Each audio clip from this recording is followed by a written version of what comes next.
There, okay. Hopefully that works. To get us started, if anybody's noticing an issue, give us a heads up, let us know.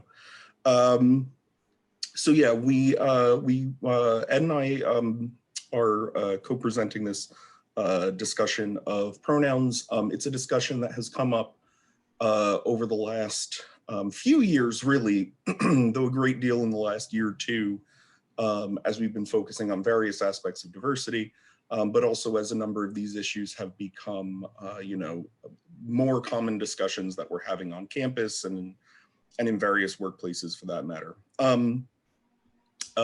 So what we're hoping to do, excuse me, is try to take the presentation time and focus a little bit on addressing either some of the common terms or common important pieces of information or common questions that we have heard or have been asked or have heard people ask in some of our meetings. Both with a little bit of an informational aspect, but also with some practical, like, how do I deal with this solutions, or what do I do with this solutions? And then obviously we're going to try to leave time for Q&A. But as we go, of course, if anyone has a question, you can raise your hand or in chat. Hopefully Ed can pay a little bit closer attention to that, because of course this takes up my whole screen. I have the chat open in my other monitor, so I'll be looking there too. That's awesome. Thank you, Ed, because having a co-presenter can be great for these reasons. So where we were thinking of starting is with some of the common terminology we might hear. And some of this might be terminology related to gender. This is not, some of this is directly related to pronouns, but some of it is related to the idea of, like, what are pronouns, or what the discussion of things like pronoun usage or gender identification, like what are these things related to? And it's not surprising that we might see some terminology being used or some terminology falling into disuse as we are having more discussions about these issues. Obviously in a social situation where, or in a society where we don't talk about it, we don't recognize it, where different gender identities or presentations are seen as bad for whatever reason, those discussions don't happen. And so you don't really, okay, you do need terminology, but it doesn't develop as much. And in recent decades, a lot around that has changed. So what we're seeing here are the two columns, and I'm going to cover at least some of, I think, the current terminology, and then Ed can touch on some of it and perhaps some of the outdated terminology as well. Again, you might recognize some of these, but we want to make sure everybody's on the same page. Obviously, the term transgender is one I'm sure many people hear, and sometimes you will hear that shortened to trans because of how the degree to which gender identity is not the same as certain other aspects of identity, but very closely related to things like sexual identity and other things as well.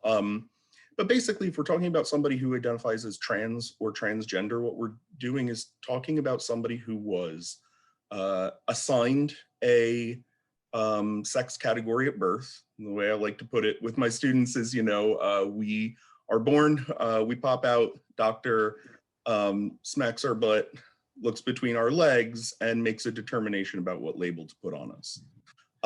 For some people, 15, 20 years pass and that label still works for them. Right?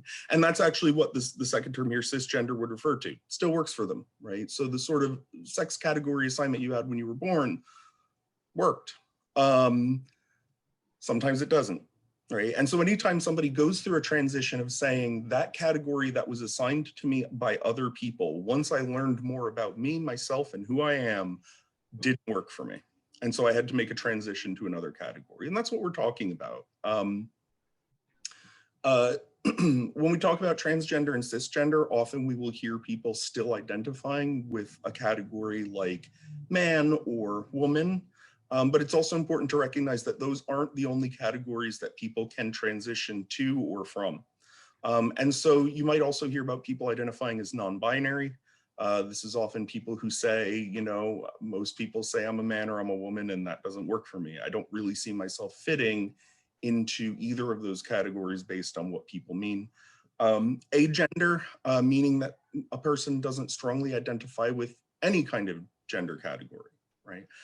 This would be kind of different from non-binary. Many non-binary people have a concept of gender. The sort of things that we do that are related to gender, the concepts we have, the presentations we engage in related to gender, but it doesn't fit into a one of two category system, whereas somebody who's agender would say, as a part of what I see as my core identity and sense of self, these things just don't really apply. The term gender nonconforming, there's some debate about this term, and that's going to come up with some of what we're going to mention. Again, as these terms evolve, there's going to be continuous change and debate. But the term gender nonconforming has been used somewhat more recently as an attempt to create a kind of catch-all for people who do not fit into the typical expectations. So again, you were born, doctor said it's a boy, you grew up, you say, now I see myself as a man, and you do things that are perceived by people as masculine, and that works for you. That would be kind of conforming to gender expectations, and some folks don't fit in, whether that's the clothes they wear, the way they talk, if they wear makeup or their hair a certain way or whatever it may be. Gender fluid is a term to say, essentially for any of these things, how I perceive myself and my sense of self shifts, right? I don't always locate myself in the same category. Okay? And so somebody could see themselves as feeling more masculine one day, feeling more feminine another day, or feeling not really either at a certain point of time. I'll do just a little more. I'll hand over to Ed here. The idea, if you ever hear people refer to terms like assigned male at birth or assigned female at birth, it is a way of referencing the fact that that determination did exist in a person's life, whether it turned out to be a good call or a bad call for that individual. That being said, these are also often things that, while you might hear the terminology out there, you know, it's usually not a term that's worked into a question like, were you assigned male at birth or female at birth? But sometimes people do use it as a reference point. And I'm actually gonna pause on the next one, if that's okay, and wait until we get to the end of the outdated terminology. So Ed, if you actually want to pick up with discussing dead name and go through the outdated, I think that would be great. Sure. So dead name is a term common in trans and related communities that is used to describe the name someone had if they've chosen to transition, right? So if I chose to transition to a gender other than the one with which I identify, I may choose to change my name, right? I might want a name that more accurately reflects my identity. In doing so, the term dead name is used to describe the name that I was given at birth, right? Or the name I had before. Usually, people do not want their dead name used in reference. It gets referred to as dead naming, and it's something that is considered quite unethical to do. Hello. Expose someone's dead name without their consent either, I should mention. It's something to be careful about. You should always, when possible, be using their correct name. This brings us to outdated terminology, because of course that would be an outdated name, right? So some of the terms you're going to see on the right here, the outdated terminology, are terms that might have been considered appropriate at some period before. So some of these terms were common in the past, but have been moved beyond. So for example, probably the most obvious of those is the second one there, transsexual, which is if you went back to, say, the 1970s, would have been a much more common term, and it would have been considered a term that was used appropriately. But today the term is transgender, and notably it's transgender, not transgendered. There's no ED at the end there, and Dan has a slide. Is it the next slide, Dan, that you have that explains why that's the case? Okay, so our next slide will explain more about why that's the case. So if that strikes you as confusing, just give us a minute here. The term transvestite, also outdated. That's one that I don't think really gets used. I don't know of anyone who actually uses that term anymore. Used to be a man or woman. The reason we don't say that is because it's both, well, first of all, it's outing someone without their consent, I suppose, but it's also just inaccurate.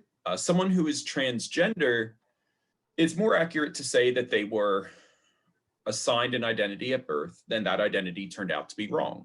It's not that they were a man or woman before, it's that people thought they were a man or woman before, and it turns out that was wrong.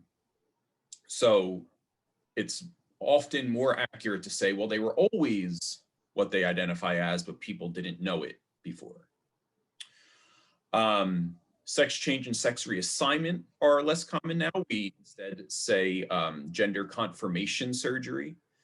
The reason for that is, again, it is a more accurate statement. So what those surgeries do, and actually let me pause for 1 second before I explain that.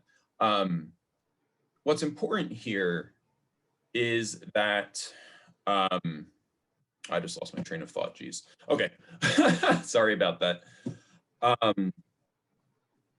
Gender confirmation surgeries, what it effectively does is says, you always were, like I was just saying, what you say you are. And the surgery will affirm that your body effectively works to match what you feel to be, right? And there's a lot of different ways that can go. I should mention not everyone who is trans will have these surgeries. And someone who chooses not to have surgery or not to take hormones is still the gender they say they are. If someone, appears to you to be one gender and they tell you they're another and they're never going to have surgery or take hormones to alter their appearance, they still are what they say they are. Some people go through gender confirmation surgeries and some don't. And they are still trans, whether they do that or not. And then finally, the term preferred pronouns is considered outdated. And this is one that probably you would have heard commonly not that long ago. The reason it's considered outdated is it's not a simple preference. It's a matter of correct or incorrect pronouns. As someone who's not trans, I'm cisgender, if someone referred to me as she, it's not that I have a preference to be called he, it's that I am male, a man, and am he. It's not a preference, it's right or wrong. And so instead we just say pronouns or correct pronouns, not preferred pronouns. Yeah, and that's where I think, like I said, that differentiation is kind of why I wanted to wait a moment now. Right. So in terms of getting into specific types of pronouns, sorry, I think it's a little bit further is where I think at this point what we want to do is just kind of establish what's out there, some of the options that are out there, and then go a little, then we can backtrack just a little bit into explaining like, why does this happen? Why does this shift? In terms of the specific kinds of pronouns that people use, this is a pretty good snapshot of some of the options that are out there. Obviously, as we can imagine, as more and more people begin to realize, hey, the available options in terms of the most common, especially the most common two gender categories, which are not the only categories and have never been across time and different cultures, there are absolutely cultures and time periods where more than two categories of what we think of as gender have existed. But you know, in more recent times, and in a lot of cases, we focus on those two categories.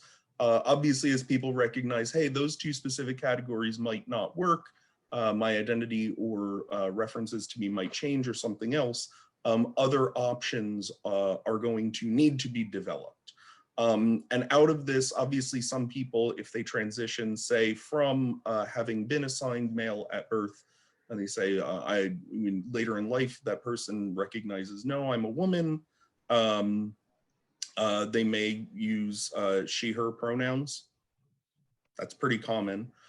Sometimes people will shift between which pronoun is best. That can be hard for us in a practical sense.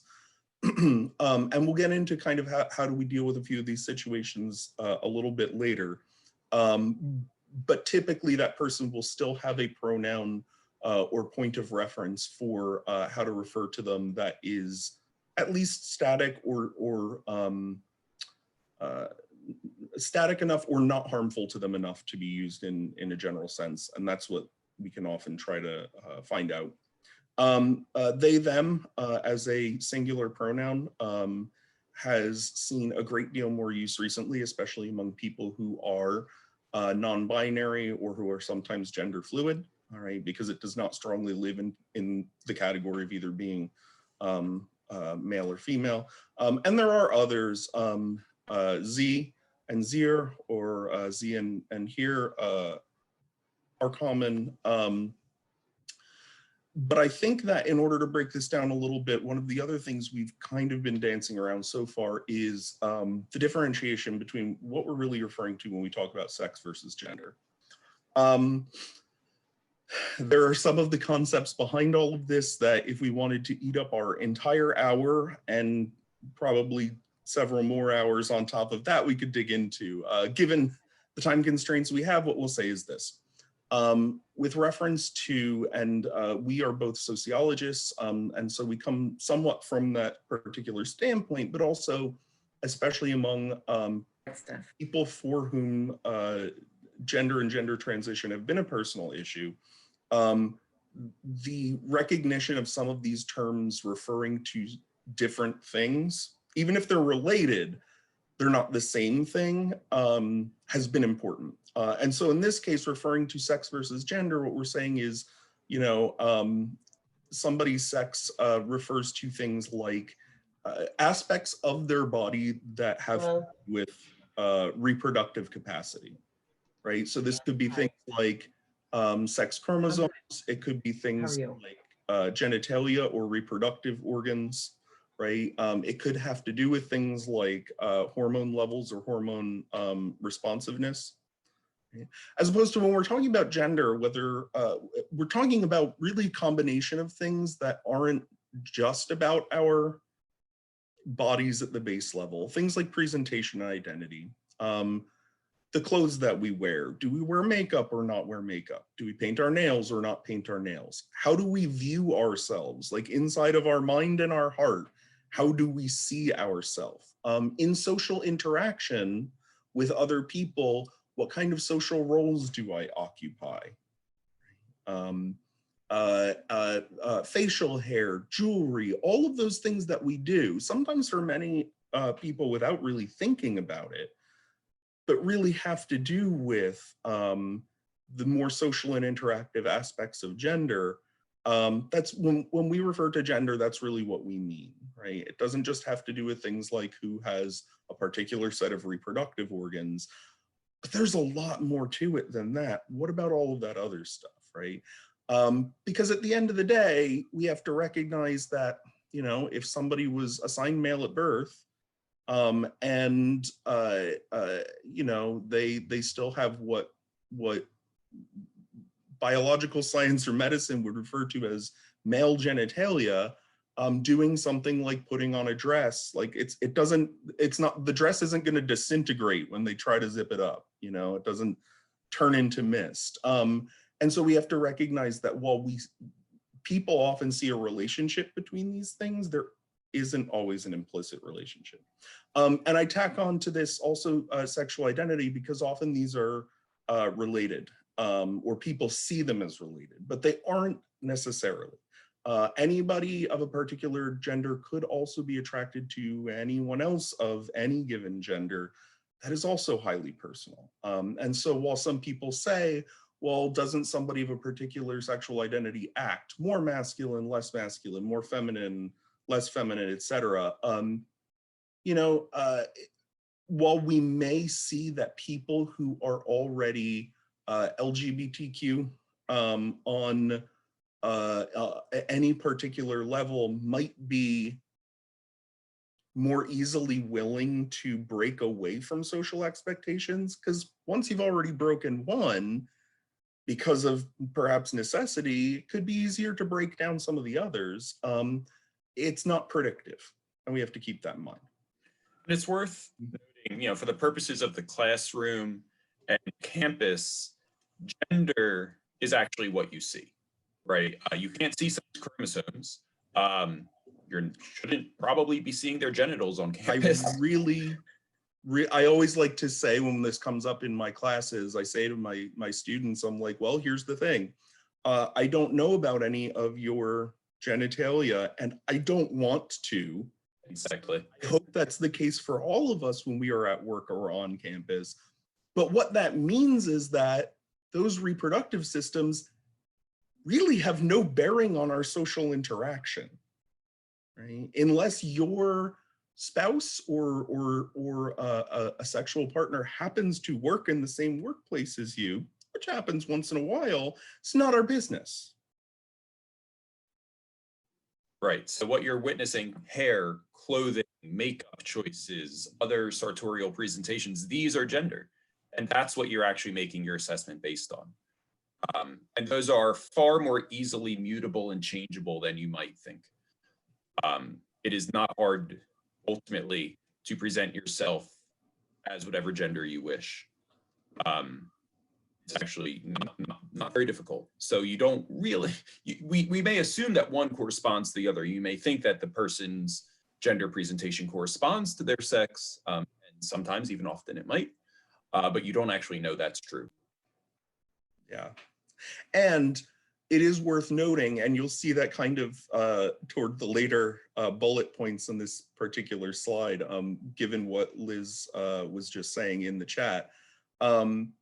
It is a little bit of a joke for us to joke about it, but it's also not. And I don't mean that to say that sexual harassment doesn't exist, but people may not realize that there is a certain level where becoming particularly intrusive about questions, trying to determine someone's gender, or more specifically in some of these cases, trying to determine something about somebody's sex or something about somebody's genitalia, at a certain point when those questions become intrusive, it is an issue of potential harassment. And yes, we will absolutely talk. I'm going to hold off on Queen's question just for a little bit, because we have a part where we're gonna try and answer that question, because we know it's a big one about things like student records and rosters. But rest assured that is coming up shortly. I'm just going to add real quick about the sexual harassment component. One way to think about this: trans individuals and other gender nonconforming or non-binary people, it's common, surprisingly so, in the lives of those individuals to be asked questions by strangers or near strangers that none of us would find appropriate. It is not uncommon for trans people to have strangers or near strangers ask them about their genitals, ask them how they have sex. Probably most of the people here would not want that question from a stranger. It becomes obvious that it's harassment when we think about it in the context of cisgender people's lives, and yet trans folks face that regularly, that kind of invasive questioning, which is worth noting that this is a normal part of life for these individuals, this kind of harassment, and that we absolutely should not be engaging in that. Yeah. And I want to move on, but just noting that some of the other points here are, again, as we get into what are some of the more specific situations that can come up, I think it's better to just sort of give some recommendations there. But All of this is to mean that we have to start to be mindful of it. Hopefully, if you didn't before, and I'm sure many of you did, but you start to see how much variation there can be and how much it can vary by individual. Because these particular infographics from a very good organization, the Trans Student Educational Resources Organization, because these were in landscape mode, I tried to be a little efficient in including them both here. When we share this presentation, just for the record, at the end, we do have links to references, and this organization is among them. And so when Jill's able to post that, you will be able to get those links. But again, here what we see is two things. Just because some folks are wondering, as we change our perspective on things, even at the base level, why have some of them changed? There are reasons. And while we don't necessarily need to go into every single one of them now, understanding things like the terminology that we use and the way that we use it, it is going to be debated to an extent, and it is going to change over time. I think a good rule of thumb here is, by and large, defer to trans people and to the trans community and what they say is best for them. And so, you know, when we see that some of the terminology is shifting and we say, well, what was so bad with the old term? I assure you, people aren't fighting for the terminology to change or trying to get cultural change for no reason. People in the community have actually recognized this. And so, for example, to use, I agree, there are some phrases that have worked their way into our vernacular so easily and at such a base level, it is hard to break away from them. And there are some people of all genders, there are some trans people for sure who, if you say something like "you guys" to a room full of folks, don't care. The issue is that we all probably either teach with a lot of students or have a lot of students come through our offices, and for some of them it does matter, and it does have an impact. And so if there is somebody, for example, who was assigned male sex at birth and has transitioned and is now a woman and goes by she, her pronouns, and we say to a room of folks, "you guys," it could be a room of 30 people and 29 of them don't care. But for that person, it actually can be a very jarring experience because it suddenly highlights for them, that's not something I've been able to afford not to care about in my life, right? And this second infographic here about some of the statistics regarding the challenges and potential risks for people who are trans is, you know, part of the reason we're putting this here is to emphasize the point that at the end of the day, this isn't just an intellectual exercise. There are very real social and material consequences for people. There are very real mental health consequences for people when these things are not handled, at least as best we can. We recognize it's not always going to be perfect. We recognize it's a learning process, and most trans folks recognize that too. It has been for them as well. But the results of it matter, right? So even as we see here, again, feelings of unsafety, people potentially attempting suicide or self-harm, things like homelessness, which can, of course, as you can imagine, going back to education, that can affect the outcomes. But here, essentially, to kind of give a snapshot and summarize some of the research that is out there, trying to do better with this and making it obvious that we are, even if we're not perfect, that we are clearly trying, making the attempt, respecting our students and the way that we refer to them. If we do that, all of those potential risk factors, as far as the research that's available, it suggests those improve or the risks are reduced. I wish I could tell you we have fantastic research out there about specifically transgender community college students. We don't. There's still so much research that hasn't been done even in general on trans communities. Sometimes the best reference points we have are, in some cases, there are college-specific studies. There's a lot more research that's been done, especially by organizations regarding K through 12 education. But we can imagine that while, you know, scientifically speaking, it might not be perfect generalizability, I'm sure we can imagine that these are the same students that we're getting a year or two later. And that situation about being in their educational environment hasn't changed drastically. So to respect someone's gender, to utilize their correct pronouns, to utilize their correct names, to make it clear that we are making an effort and that it is something that all of us also care about with our students, helps them to feel safer. It helps them to, the rates of attendance to class and school remain higher. Graduation rates remain higher. Going from K through 12 to college, students are more likely to end up with us when that happens. And likely the implication there is stay with us. And then just briefly, there are also policy implications. We're not going to go into all of those, but again, when we share this, there will be a link there at the bottom. New Jersey's policies and protections surrounding gender and sexual identity are, I mean, they're good in terms of being protections. What that also means, though, is that we have both, I think, an ethical mandate, but in some cases also a legal mandate to make sure that we're doing what we can. And it is, part of what's useful about that information is that it really affirms that doing this right, or as best as we can, is a part of our educational mission. This is not only a ethical issue, which it also is, or a legal issue, which it also is. It's also part of our educational mission, and is, thus necessary as such. Yeah. The students who are able to make it through, we know as I'm sure we've discussed in other sessions today, as we've been discussing in our meetings this week, as many of us discuss all the time, a lot of our students face so many barriers.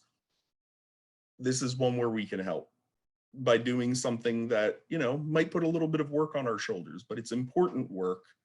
And we can do it the same way that they need to do it.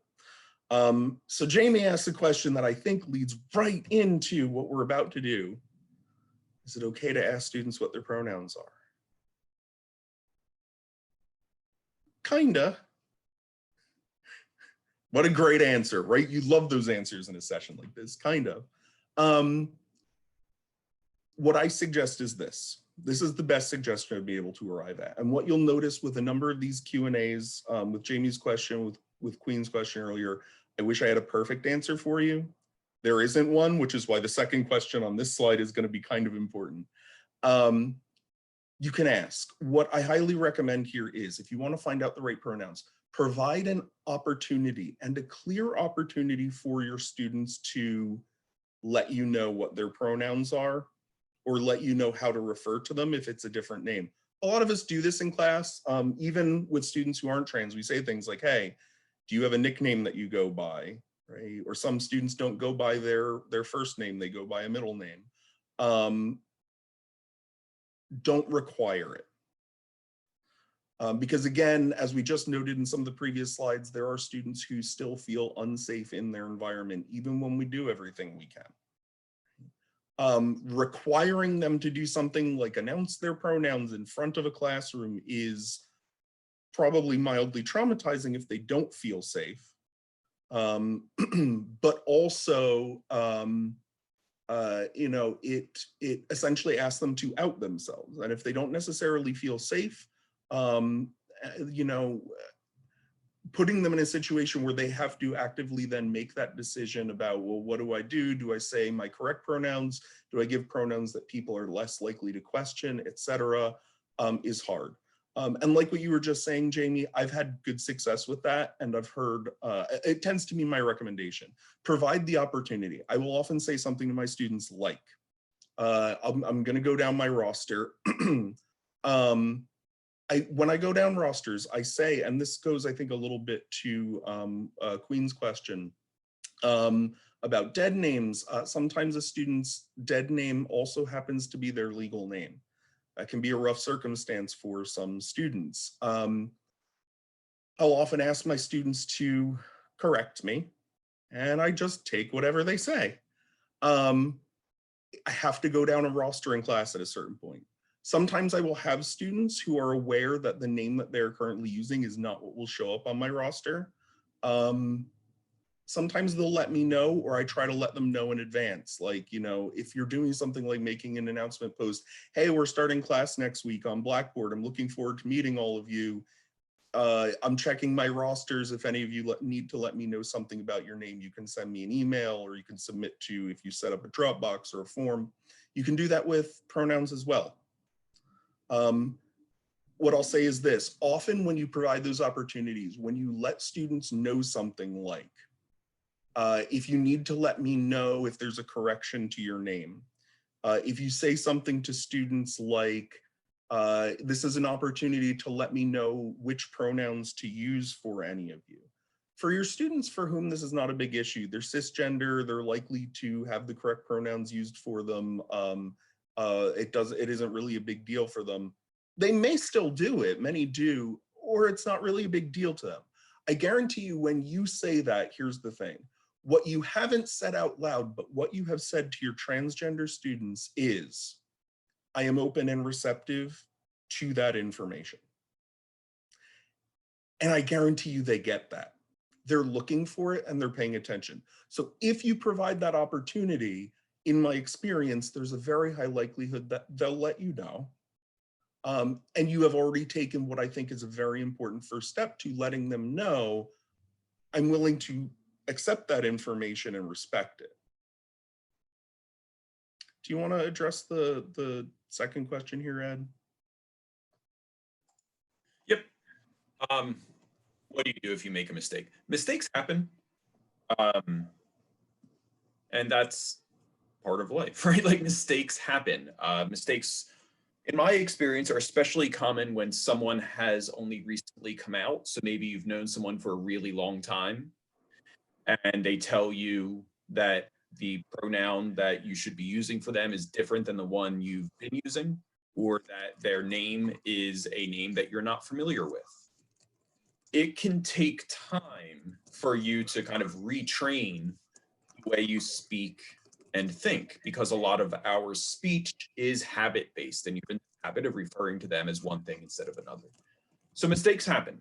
And most trans folks, in my experience, understand that mistakes happen, especially early on in their transition or their coming out. So mistakes will happen. What do you do, right? What do you do when you make one of those mistakes? Because you probably will at some point. Don't over apologize. Don't, spend the next 10 minutes drawing attention to the mistake and, begging forgiveness over and over and over again. That gets awkward and it's uncomfortable for the person you're talking to. Acknowledge it, correct it, and move on.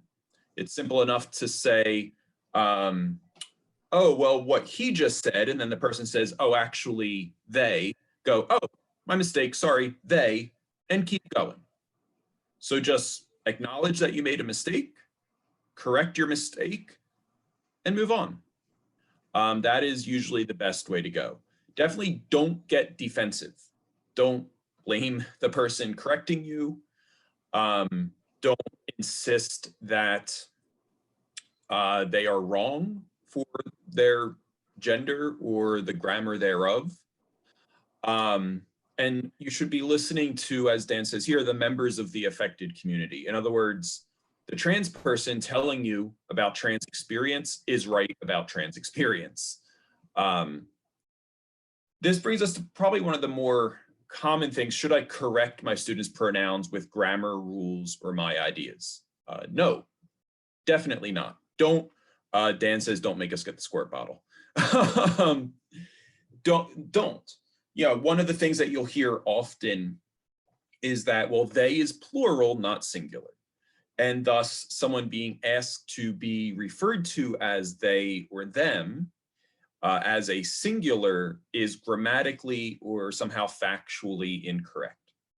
There's a lot of reasons that's wrong. When we get to the last slide, the last link is to a PowerPoint, not PowerPoint, I'm sorry, a podcast from a linguistics professor at Columbia University who explains in depth why it is not true that they cannot be singular, why there is a long history of these things changing, why even the word you that we take as singular was not always singular, that language is fluid and changing.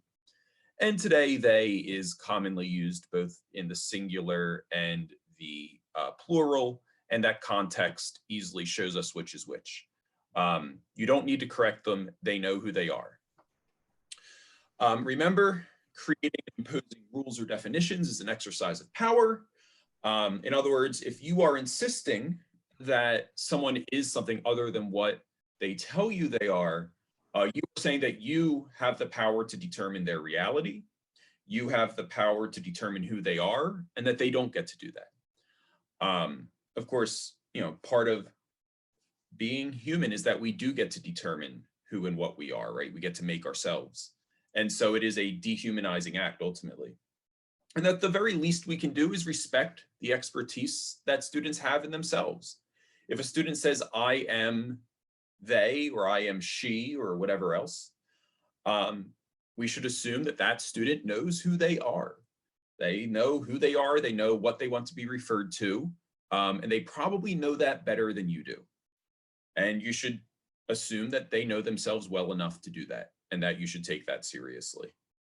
The other thing I would only add to this, we said don't correct grammar rules or ideas. One argument you sometimes see is people will get caught up in an argument about science, right? You'll see people argue about biology and so forth. Without getting into details, I would say on the one hand, biology is on the side of trans individuals, as is medicine. It is considered real, right? But also it's sort of, it's important. So what I want to say is it doesn't matter to the degree that no matter what your idea is about biology or medicine, you are capable of respecting another person's identity. It doesn't matter if you think something else about biology or science, you are able to do that. And you need to do that. Dan, is there anything you want to add to that? Yeah, the only quick thing I want to add is, especially when it comes to these types of issues, and again, some of this, I think there are probably some of you who are like, oh, maybe I didn't think of it that way or whatever. There are probably some of you listening who are like, yeah, okay, I get that, or I'm already on board with it. But I think what's also helpful is that we're very likely to sometimes run into people who aren't, and it helps to share these ideas or help people. Again, for those folks for whom this has not been a concern for them personally in their lives, they may not have thought about it a bunch, and so the first time it comes up, it might be a challenge. For trans people, they've been thinking about it a lot, and so that idea of kind of deferring to the community as well as individuals in it have put a lot of work into trying to figure this out. That being said, on the side of power, what's also important, and I think this actually relates to some of the questions about things like our administrative procedures, about things like our options. Part of what is a challenge here is how do we make those decisions and how do we put together those systems? As a very, very brief anecdote, because I remember years and years ago when I was first teaching about, in this case, it was sexuality. It was a class on human sexuality. And we were talking about different sexual identities. And I had a student in class and we were talking about it and we were bringing up different terms. And one of them was, when we had a discussion around things like what happens when people refer to something that's bad. And this, I haven't seen as much of this lately, thank goodness. But for a while there was a fad of saying like, oh, that's really gay. And what they mean is that's really bad, right? Or, oh, that person is such a, and I don't want to say the 3-letter slur that starts with an F. I've been called that before. It is a sensitive one. And I had a student in class at the time I was teaching at a school. He was actually a student on the football team, and we had a good discussion about it. It definitely got through to him, and that was a very nice moment. But I think one of the issues that he hadn't really thought about was also, he's like, well, at the end of the day, if me and my friends are joking around, we say that word, we don't mean it that way, meaning they didn't mean it as a slur. And what I said to him was a kind of simple question, which is, yeah, but why do you get to decide that? because I decided it doesn't mean that to me is more important than the impact that it has on somebody who's been hurt by this. And when I kind of put it that way to him, he was like, you know, I didn't think about it that way. And so some of this kind of on these issues, doing our best to ask the question, defer to the expertise of people in the community or of the person who is affected. And this, we're talking a lot about our students. It can very well be many of our coworkers as well. Excuse me, as well. That's kind of why this is a really important issue. With regard to, I'm just going to put up the links as we get into time for some additional Q&A or responding to some of the questions that have already been asked. The administration's working on it. They're trying to put procedures in place. If you view your rosters on the portal through the self-service, students who go in through that have an option where they can currently add pronouns to their listing, which will appear in that roster. It is optional, which, as we discussed already, it's good for that not to be a requirement. However, it is optional, which means some students aren't going to do it. It also is currently, the last time we checked, and we've been trying to follow up on this, there were some issues with the rollout.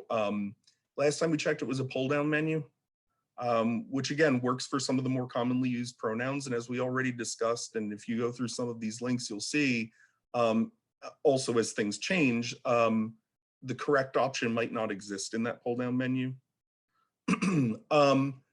There aren't always places to put this into a student record, and there's currently a great deal of debate about things as to whether or not some of these things should be included in an official record.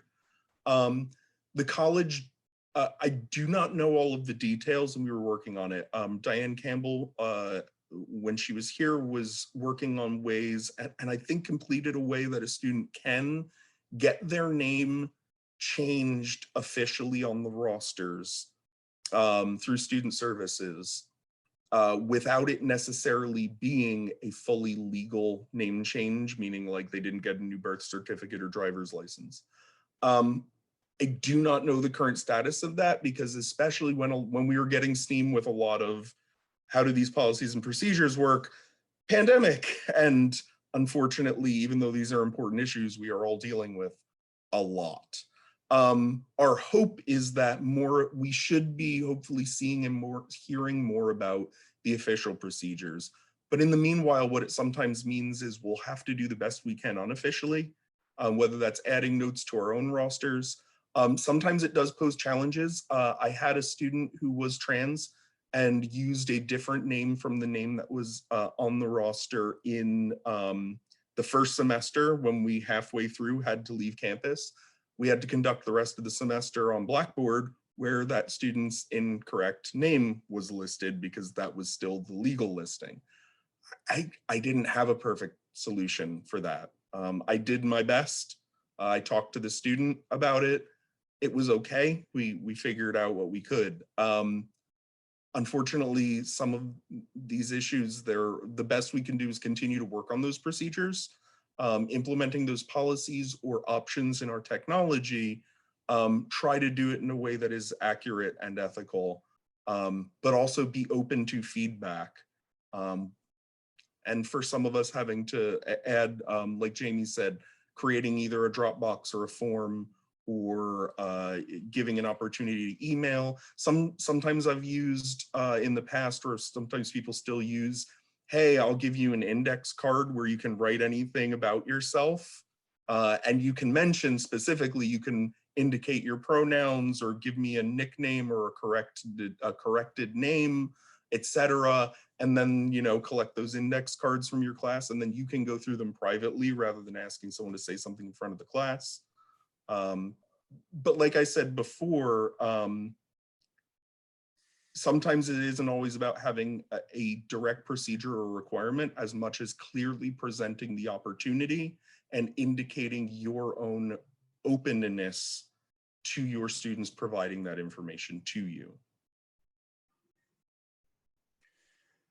I want to add, I guess then we'll open it up to questions, that For some, this may be new information, right?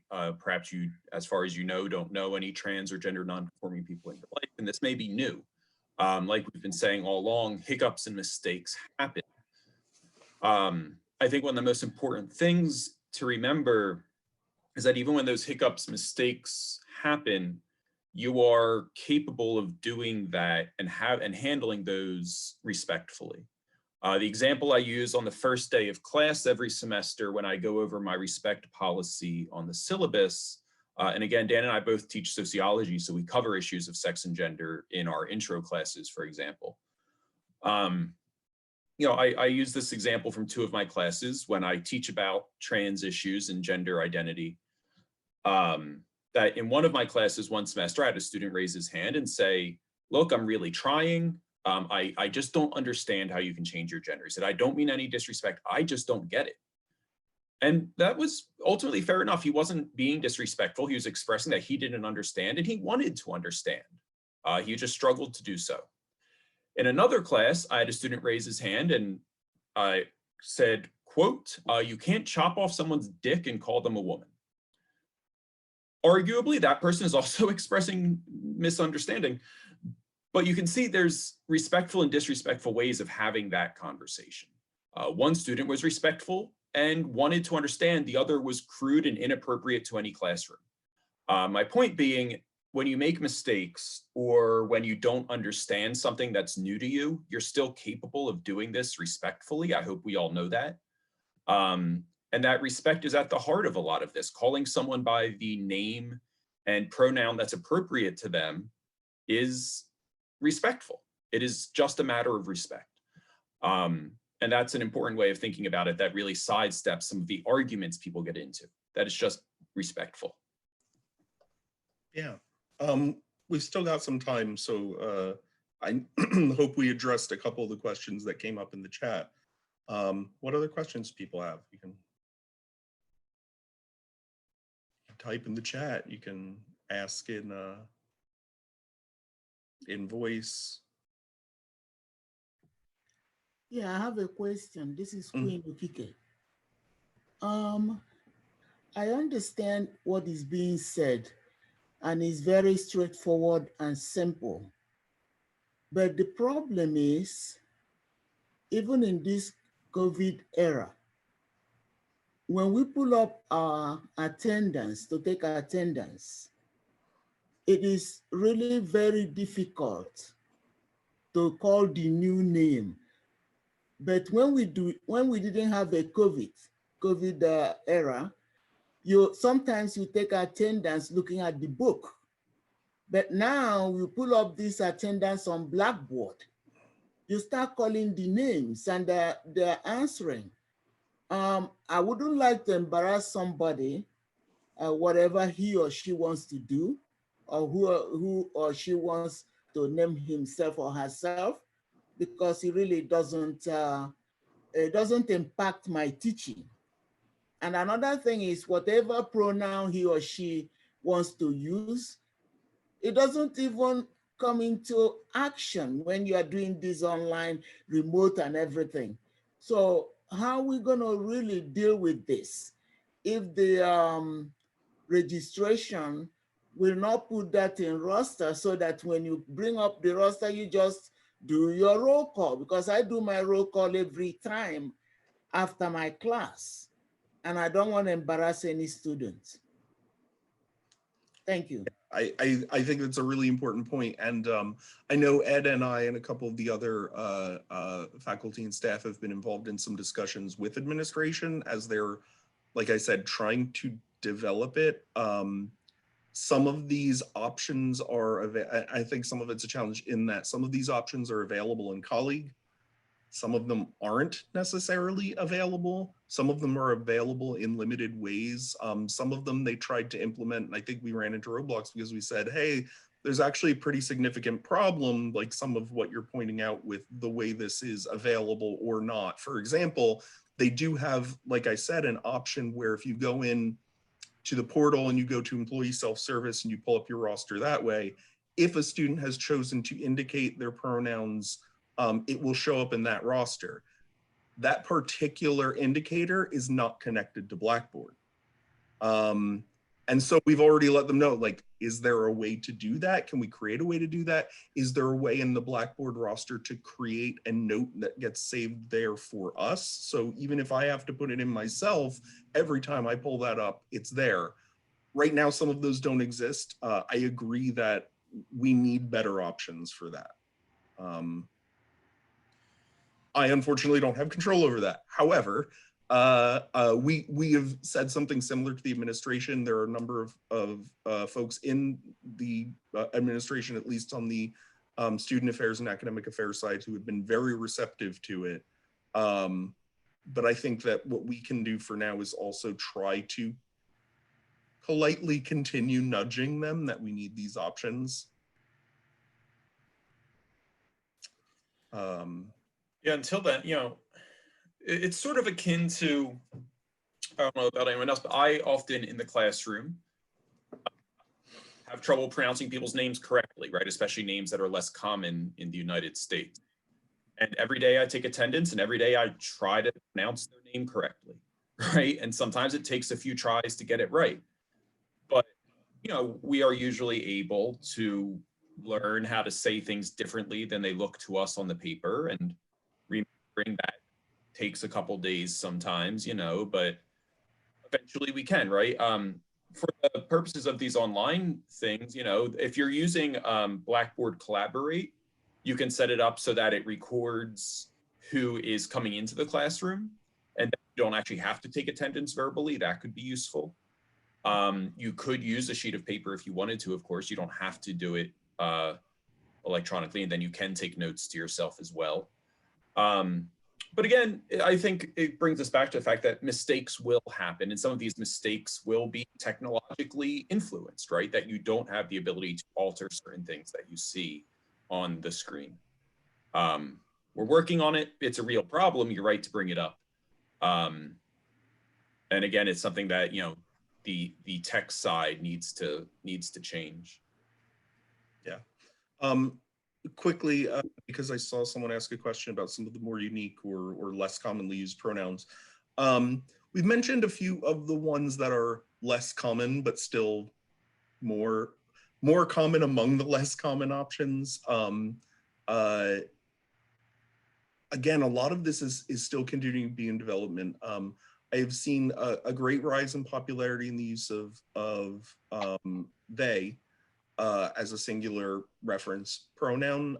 Some people have shifted over to using that. Some folks are still using pronouns like Z or here or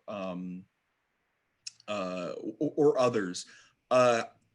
Especially as I mentioned, because these things are continuously evolving, it's really hard for us to give a succinct, here are all the ones that exist and all the simple options. That's why I said a drop-down menu is not the most, going back to technological limitation, not always the best option. Some of the links we have here, since I know we don't have too much time left, you can see there's a couple links here, like the 64 gender terms or a couple of the other educational resources with somewhat more comprehensive lists.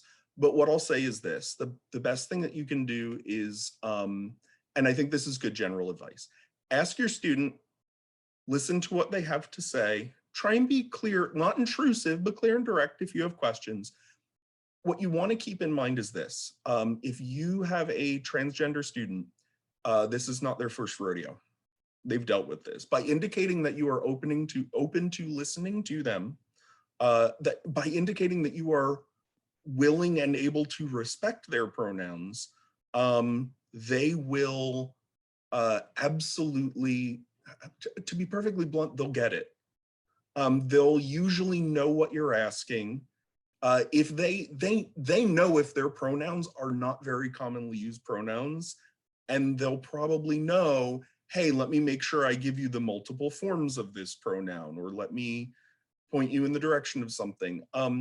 We don't want to put an undue burden onto our students. That being said, when we have to ask a question, it's probably not the best for us to ask a question to them like, explain your gender journey to me. That's a lot of burden on them. But to ask something like, oh, hey, can you let me know what pronouns are? Or if you say something like, I'm not really very familiar with those particular pronouns. Could you let me know what the different forms are? Again, remember that if this applies to your students or potentially coworkers, they get it. And they probably know what you're asking. And yes, I am going to, all these links are part of the PowerPoint. When I PDF it, they'll be embedded in the PowerPoint. And when I am not in full screen mode, I can also paste it quickly in the chat before we wrap. But as we are getting near that time, are there any other questions? Jamie just asked in the chat, you wrote, I realize that I have a discussion board intro post for my students that asks what name they want to be called and what pronouns they want to use. Should they take the pronoun piece out? I think what I would suggest, and Dan, you can tell me if you think this is right, is that it should be optional. Hi, Jamie. It should be optional, and that you should also provide a more private space for them to offer that information if they want to. Does that sound right to you, Dan? Yeah, and like I said, I think I did, by the way, just paste those links into the chat. But they'll go out with the PDF as well that Jill can post. But yeah, I think that's what I've had the most success with so far is ensuring that the students have the opportunity, allowing them to know that it isn't something that is public. So making it clear, like, hey, if you need to let me know about your pronouns, or I've sometimes done it, especially in our current remote format, with like, if I have a form that's like a quick survey of a couple things to know about my students, it's usually there as a non-required question. But again, I usually phrase it as something like, if you'd like to indicate your pronouns, please put them here, you know, or something like that.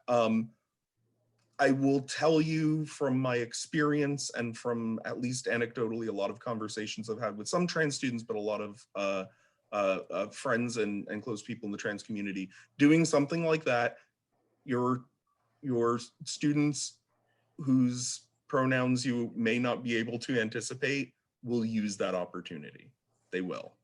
And so you'll find out, because they want you, if you are open to, by including that question in that survey, you've let them know you're interested in the information. And for them, that is often enough to say, for many, I feel comfortable giving that information. And if they don't, even in that situation, then it is usually because there's something much more complex going on, at which point maybe they'll discuss it with you, or they're going to have to make an individual kind of calculation about that. I realized I used it last semester as well. And I mean, some students, I asked I said, what is your name and what do you prefer to be called, and what pronouns do you prefer to use? Some students didn't get the pronoun thing, but I did have a student in a later post respond to another student and indicate that they were a different gender when they knew them in high school. And I was like, okay, like that was really brave to just like throw that out there. Yeah. Or maybe not brave, like that's just who that person is. But so I mean, first of all, Queen asked, like, how do you know who's who? I mean, you don't know who's who. And so that's why I put that in, because I do kind of, I want to know, who am I talking to? I mean, in math, there's not a lot of he, she anyway, in terms of what I'm putting out there. But I still, I mean, on my roster, I'd like to write the person's name, what they prefer to be called, not what is printed. So I always change my own personal roster. So I just wanted to jump in with one thing, and it just seems silly, but I've gotten so many comments on it. I have my pronouns on my Zoom name, and I also have it on my email signature. And that's, again, that kind of signaling to people that I'm open to have that conversation. So depending on what kind of platform you're using, and I know we're all using different platforms, but I always walk my students through how to change their name, because, you know, particularly on their Zoom account, sometimes they come up, you know, Sunny Starfish 123, and I'm like, well, that's not on my roster. I don't know who that is. So we require that our students put their actual name in so that we can capture the attendance quickly. So we actually sometimes don't call a roll because we can just look or run a Zoom report that tells us who logged in. But just, you know, just putting, I think what Dan and Ed have said about just putting these little out, that this is something you're aware of, that this is something that you're open to discussion, it does mean the world of difference to many of the students that I've spoken with, who just feel so very uncomfortable with faculty who don't seem to understand their experience or want to make judgments about that. And I'll be honest, we have quite a bit of work to do on our campus to get our structures in place to be able to better support the students. And there's legal issues along with that as well. But Capitol Health is a center for gender conforming surgery now. So they're a resource for us as well. But that's just an example of how much more it's happening within our communities. Yeah, and I'd actually like to just very quickly bounce off of what you were saying, Liz, and note that also be mindful that sometimes when people choose not to include that information, sometimes people just don't think it matters and they don't care. Sometimes it is a very intentional choice. Somebody says, I don't want to include that in my email signature, or I don't want to put my pronouns on Zoom because, again, how much do they feel safe? And going back to some of the risk factors, if a student doesn't yet feel completely safe, they might say, they might actually be currently using the ambiguity as a little bit of a cushion. Yeah, that makes it difficult for us. In many of these settings, again, especially today, not for everyone, but for a lot of the students, for a lot of our students, if they're entering into their first or second year of college, they've thought about this. And if they are saying, I need to indicate this information to my professor, they'll try to look for that opportunity. But if they're choosing not to, and it is something that does apply to them, so they're not choosing not to because they don't care, but because they've made a decision, there is a reason. And that's something for us to keep in mind as well. I have a little suggestion to make. Listening to the presentation and everybody's suggestion, I think it will be easier, like during the first day of the class or the orientation, you allow the students to send a letter like accommodation. We used to give them the option to send us a letter if they need accommodation, which they always do.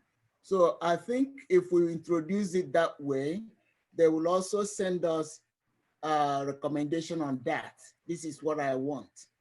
And it will be easier than waiting for the administration or ET to implement it.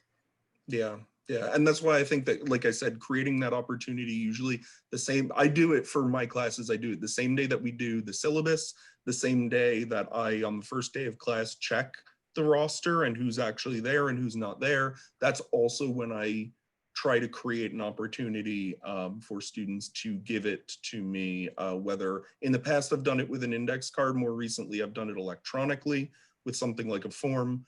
But again, like it's not required of you, but if I say something like, if you would like to let me know which pronouns to use for you, list them here, your students who are not using conforming pronouns, or your students who are not cisgender, know what you're asking, and they'll tell you. Most of the time they will tell you. And unfortunately, until we figure out the systems and put them in place, or finish ironing things out with administration and with our technology services, sometimes that's gonna be the best we can do. If you're using— Dan? Oh, I was sorry. I was gonna say, yeah, on the lines to what Queen was saying, I said, would it be appropriate if when you do your syllabus and you can say if you have any accommodation letters or if there's a different pronoun you want to use, just email it to me. And then Yeah. that way we can move forward. I think that can work too. I've done that with students. Like I said, it's this in the sense that similar to accommodation letter. You know, if it is something that you bring up, I bring it up with my students when I go over the syllabus, and I know that many of my students may not have an accommodation and they are going to tune out for the next 30 seconds and it doesn't apply to them. For the students who it applies to, they go, oh, okay, I need to make sure to get that information to my professor. I think it is in a sense, a kind of similar circumstance. One, if you're using Blackboard Collaborate, one technology workaround, I guess you could do, when you set up your class, there's a button there that allows you to send a link for guests rather than people directly logging in to Blackboard. And when they use that link, they can enter the name that will show up for them. And so if there's someone who, if you're struggling with the name part of it, that is a way that someone could enter a name that they want to be called or should be called.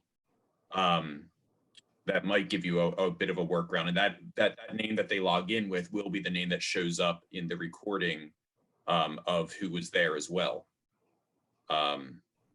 It doesn't solve the problem of what's on your roster, Yeah. But it would, at least when you're calling on someone in the classroom, give you the opportunity to use the appropriate name when calling on them to answer a question.